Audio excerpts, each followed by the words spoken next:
In a dark and gloomy city, a man named Max lived a life of despair.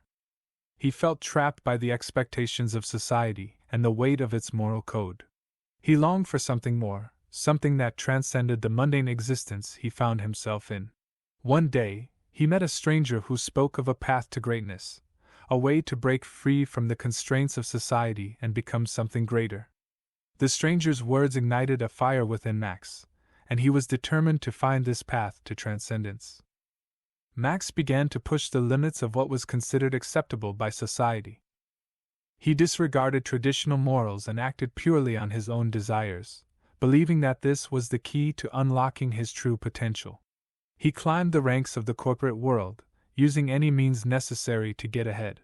But as he gained power and wealth, Max found himself feeling emptier than ever.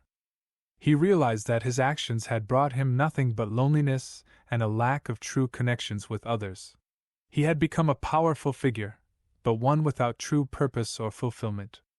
Desperate for meaning in his life, Max turned to extreme self-indulgence, throwing himself into hedonism.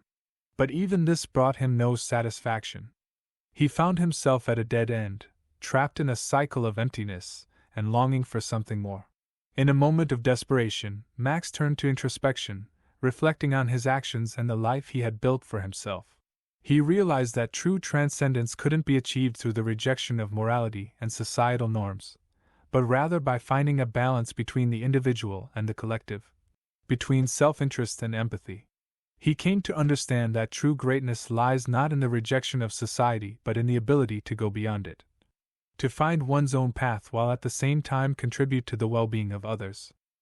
Max spent the rest of his days trying to make amends for his past actions, dedicating himself to helping others and striving to live a life that was true to himself and society.